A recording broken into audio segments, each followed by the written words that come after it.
Hello, guys. I hope everybody are doing okay under the situation, under the circumstance. Today, my sermon is about Luke chapter 24, verse 1 through 12. Last week, we celebrate Easter, and this is the first week after Easter service. As you know, Easter is not just one dot in years. It's a beginning of something new. It's a continuation of our life in the spirit of Jesus risen again. It's not just a noun, it's saying it's just a one-time event and then we forgot about it and then we go back to life as it used to be. But Easter is something very sharp, marking to distinguish our life in the spirit of a new creation and the life born again. When we have a marriage life is different from wedding ceremony. A lot of people think we spend so much time and money trying to make a best wedding that we want in our life. But that's just the beginning. That's just the one event. The important thing is what we live our life, how happy we are as husband and wife after wedding service. Just like a graduation and a commencement, we spend so much time, and it's a really grueling time to be where we are at the commencement ceremony. But the commencement ceremony is just one event.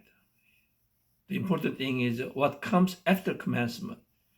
You get a job, and how exciting it is to put our knowledge that we have learned over the course of 4 or 5 years of a college life, put into good use. We are making contribution to the community, and in the process of making communities a better place to live, and also we are rewarded with money. That's good. We can buy a house and a lot of things. And also we got a job, and the first day orientation, that is exciting. Finally, you found the dream job where you can put into use your knowledge that you learned from textbook. But the important thing is life after orientation, how much you are enjoying your life and how much you have a rewarding experience, that you are making contribution to your job, and the sense of you are being rewarded by somebody. That is important thing. You are baptized. Of course, that is important thing. But that doesn't mean that now you can go back to your life and in a way that you enjoyed before you got baptized. Baptism is just one-time event. And then important thing is what you do after your baptism. That is important things. So, in that sense, what we are spiritually is important. Even though we celebrate Easter last week, important thing is we are still becoming different person in the spirit of Jesus risen again. The famous the poet T.S. Eliot, in his Wasteland poem, he said, April is the cruelest month of the year. Cruelest month of the year. We have to ask why he saying April is the cruelest month of the year because instinctively it doesn't sit well with what's going on in when you look outside, all the flowers blooming and all the the budding of the flowers from the the land after summer, after winter. But he's saying April is the cruelest month. When we instinctively we saying April is the most exciting, happiest moment. Everything coming to life, living again. But these days, we can understand what he said there. When you look around, April is the supposed to be most exciting, happiest, beginning of a new life. All the trees are coming into blossoming again. But when we look at our life, what's going on in this world right now, it's really cruel things going on right now. I cannot speak for all of you guys, but at least when I gather around with some of the 27 tenant occupying, our building right now where the church is, I have some talk with them, and a lot of them are saying this is a lot of things, really cruel things are going on right now, right under their nose. And some of you have a graduation. You guys have been looking forward to commencement as the stepping stone toward the really exciting and your career blossoming into full flower, right? But you have to forsake your graduation. So it's a really cruel things that you sacrifice so much, but now you cannot have that moment of celebrating in front of all your family, mom and daddy, who sacrificed so much toward your graduation. And also a lot of young kids these days out of school, they were looking forward to getting a job, starting this new chapter in their life after school. But for the time being, these days, a lot of a company, they have some kind of they are suspending a lot of hiring for the time being because of uncertainty going on right now in the aftermath of this outbreak of a pandemic. So it's a cruel things to watch young generation after long investment and wait, and this uncertainty is hanging over their head. And some of the tenants right now, they are going through, actually two of them, I'm not diverging this information to intrude on their privacy, but you guys don't know. So I can say, some of them going through these divorce processes right now. And they look so happy. But all of a sudden, their business has been shut down, and the financial strife are hitting them hard, and they are going through the divorce process. Just a couple of weeks ago, both of them came out to keep their gym running, and they are such a prosperous business. But now something happened, and then both of them are just stopping, suspending, and temporarily stopping what they want to do as a husband and wife. Instead, they are exploring their life, without this burden of marriage life. And a lot of business are going through this hard time, and some of them are actually church member right now, and they are thinking about putting their house on the market because some of them cannot meet financial, obligation, and they just don't know what to do.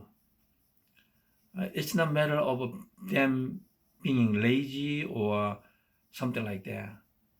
It's not, on their, because of their mismanaging their business. But it's out of blue, something happened, and they have to go through this process of this agonizing moment of selling or something like that. So when you watch this one, this is actually, you can say, cruel things to watch. Honest people, hard-working member of the community going through this hard time because of, not because of what they have done, but because they have no control whatsoever over the fate of these things hitting them financially, emotionally, and physically. And also we can say this is the cruelest month of the year. I remember, when I'm supposed to be enjoying life outside, the nature coming into life again, but cruel things going on. Actually, I was told that when the poem, the April is the cruelest month of the year. Well, the genesis for this idea was right after World War, First War. A lot of casualties. How many young people died. And so one day this guy was walking in the mountain area, and he came into the scene of the body, corpse of so many young, men, and in the prime of their life, and they perished in the battle in some part of Europe. And out of this, the corpse, rotten corpse of the young, people, about the April, and then the flowers was booming. So the two things, such a contrasting scene. This is a cruel kind of. That's why this author said, April is the cruelest month of the year. And also, one of the cruelest thing that happened to me right now in my lifetime. I hope this is the last cruelest things that happened to me in April. But we have to cross our fingers. I hope this is the really last one. I don't want to see the repetition, the recurring of this kind of cruelest things again for my kids. One event is enough for me. But as a minister, as a Christian, in my memory, we never had this experience, this case of Easter service foregone or forsaken, because of not because of some natural disaster in which human make some kind of contribution toward the cause of this thing. We have no contribution toward this cause, but the service, especially Easter service, which we always looking forward to, excited to have in April. I remember that I lived here for this country for around 40 years. The Easter is something always bringing people of all economic, all ethnic, religious, the ethnic background coming together, especially as Christians. Easter is something that we always buy new clothes, new dress, and a lot of things, egg hunting, and all those things that we have to forsake this year. This is the cruelest things, because I know that right now, some Korean people, people passed away, but we cannot go to show our homage, respect two person passed away because of this,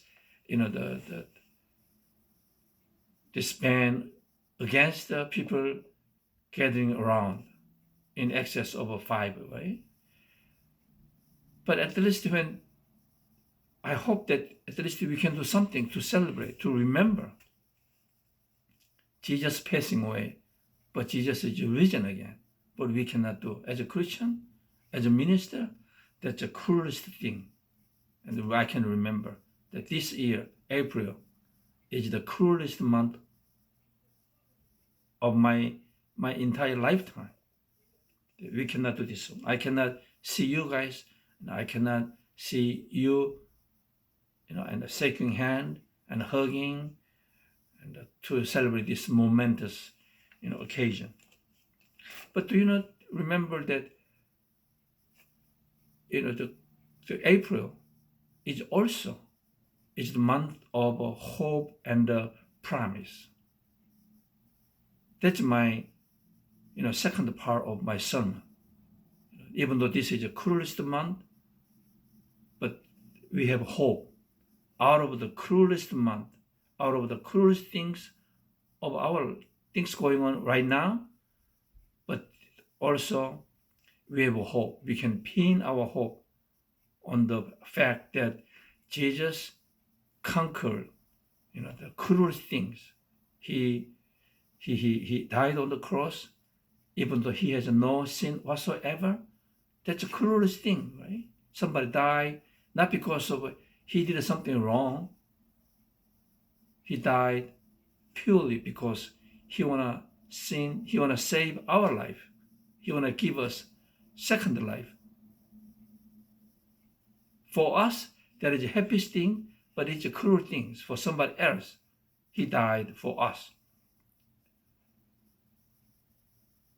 The fact that he died and he's risen again, giving us hope. So out of these cruel things going on in this world right now, we can looking forward to something promise, hope on the horizon after this one, that we can have a new life again, because he conquered the cruel things of a human world, the death, not because of his sin, but because of us. And he's an innocent person, but innocent person died in the most cruel manner because of us. Out of that death, the hope and the new promise emerged. That's where we should focus on right now. I know all of us right now disappointed right now. We are going through, a lot of hard time, especially it's not just a health issue anymore. I think you guys never had this experience, but in my age, I had the worst kind of economic disaster in a long time ago.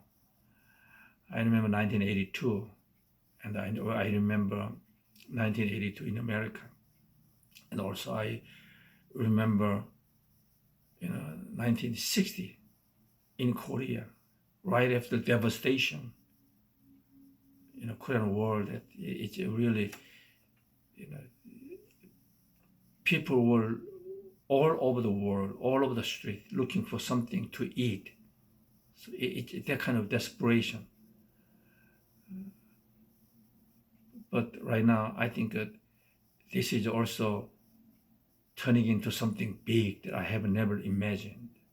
Right now, it's okay. I hope this thing doesn't go last a long time.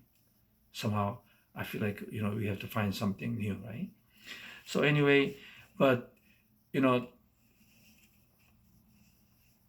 we remember, Columbus, who discovered America. When he embarked upon that journey, at that time in Spain, there is a conventional wisdom saying there is everybody believed that theory saying Spain, where Columbus was standing, was the end of the earth. If you go beyond that point, you fall down to the hell, death. So people were afraid of approaching that the what they consider to be the end of the earth. But this guy, that theory prevailed thousand years. But Columbus came into the scene with a new and a bold and the idea to defy, to challenge the conventional wisdom, saying it's not the end of the earth. If you go beyond that point,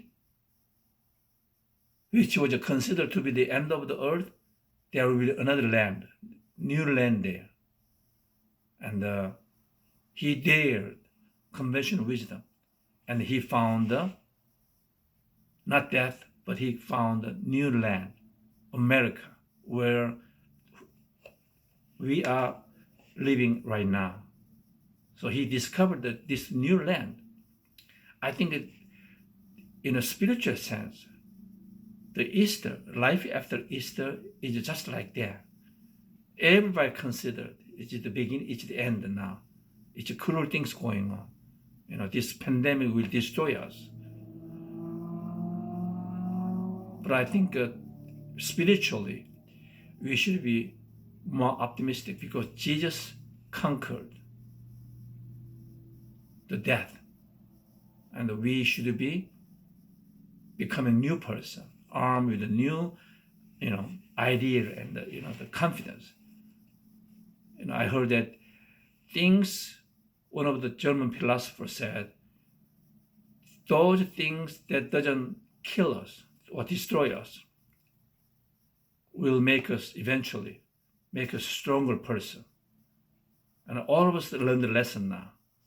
And out of this one, we become, new creatures, stronger, much wiser, and much more, kinder, understanding, and a stronger person to overcome and to come out better person. I always believe that. You remember Psalm 23 is saying, even though I walk in the valley of the shadow of the death, I feel no one, because I have Jesus, the cane and the stick will guide me. A lot of people think that Death Valley is the end point. There is no life after that. But Jesus helped us conquer that fear, because Jesus, ahead of us, he conquered that fear, and he gave us this, this green pasture in our sight. And though we are saying, the 2 Corinthians chapter 5:17, it said, therefore, anyone is in Christ, he is a new creation. The old is gone, and a new thing come. And all of us that follower of Christ, Jesus showed, not just in abstract theory, but in the real life, he showed us that there is always a life, better life, new creation after death. The kind of situation we feel like right now.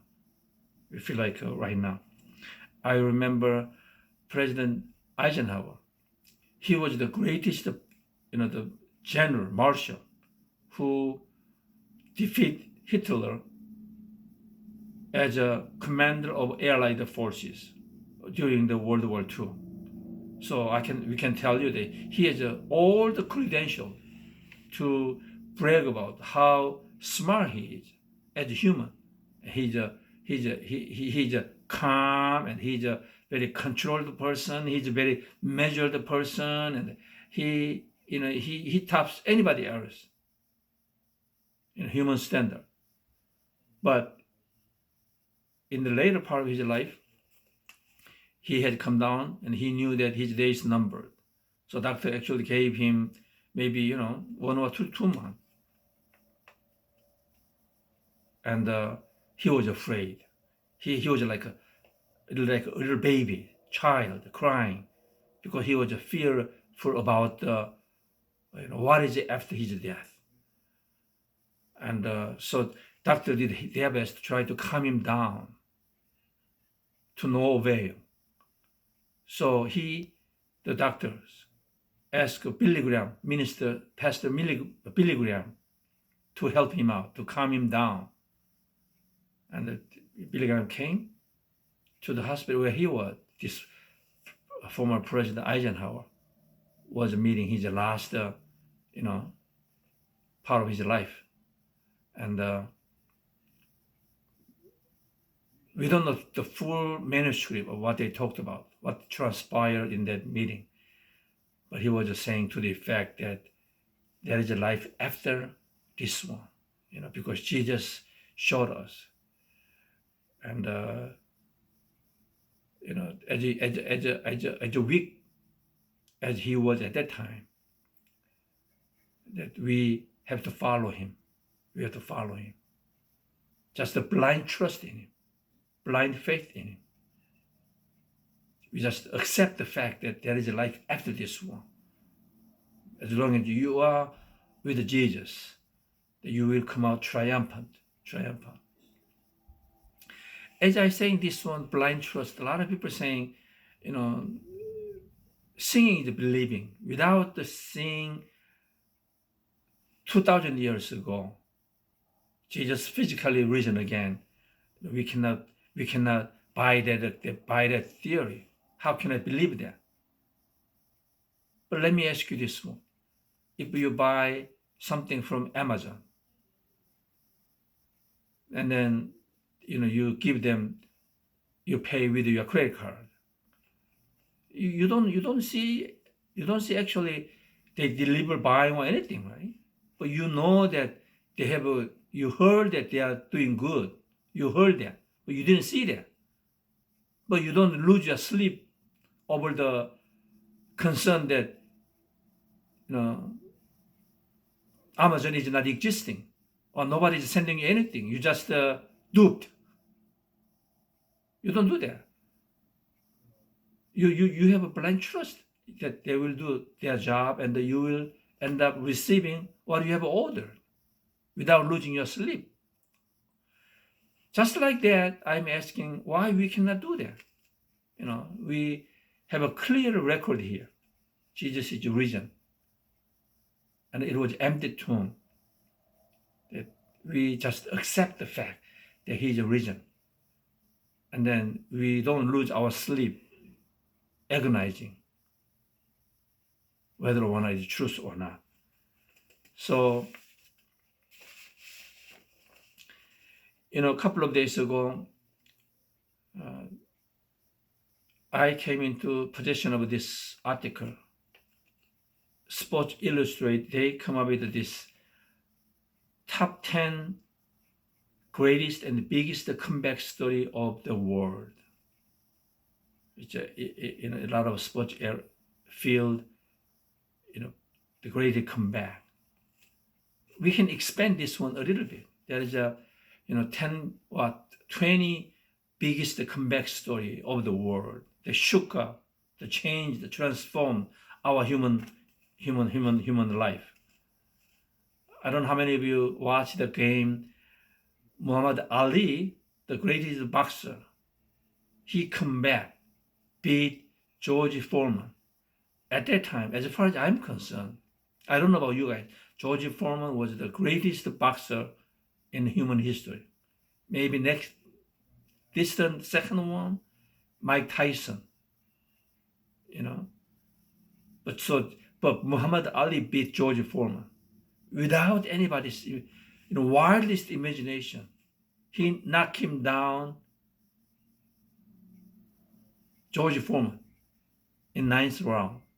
So that is the biggest comeback story. I also remember Michael Jordan after retirement,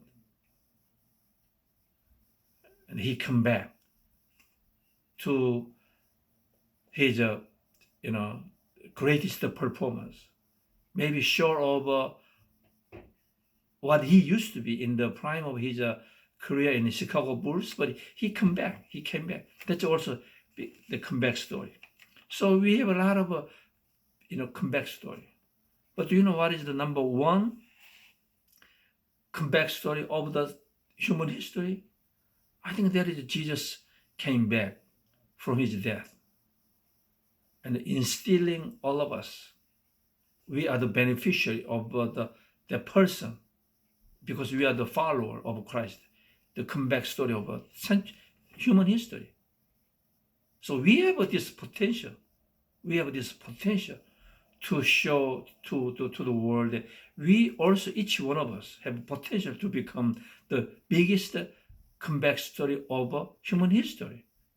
Out of these cruel things, out of this despair, we come out stronger to show this world that we are the embodiment of the biggest comeback story. So the gospel is not just a good story. Gospel is a good story, right? Good news. But I think gospel is actually the greatest story because it is out of despair. This new creature, new transformation is taking place, and the bigger story is taking place. So I hope that right after this one, as we live our life, manage our life in the aftermath of this pandemic, that we will be rising up again. I have no doubt about that because we are followers of Christ. Jesus is in us now. He came back and he is no longer under tomb. In his spirit, he came into each one of us. Now we are carrying this biggest comeback story of the human century. And we should be inspired by that. We should be moved by that one. And we also become now new creation. All that is gone. Out of the cruelest despair of the world that have been descending upon us in these days. We are looking forward to things after the end of this pandemic and the beginning of something new one, transformation. Remember that those things that do not destroy us, actually making us stronger person. And we will become wiser and we will become stronger person. In a way, I'm sad that we cannot meet for this Easter season, but I am also hoping that out of this experience, we are becoming a better person.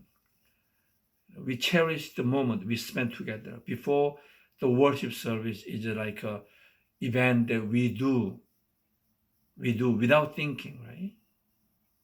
But now, when we get together physically, meet again, it will be such exciting, very touching moment now.